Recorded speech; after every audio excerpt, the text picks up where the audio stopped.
My hands need to be directly under my shoulders, and my hips or my knees are going to be under my hips.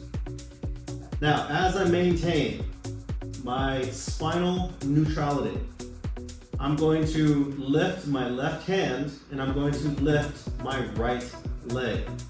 Now, as I do that, I'm kicking straight behind me and I'm pushing my arm in front of me. As I reach, notice that my mid back or my lower back is not arching as I reach.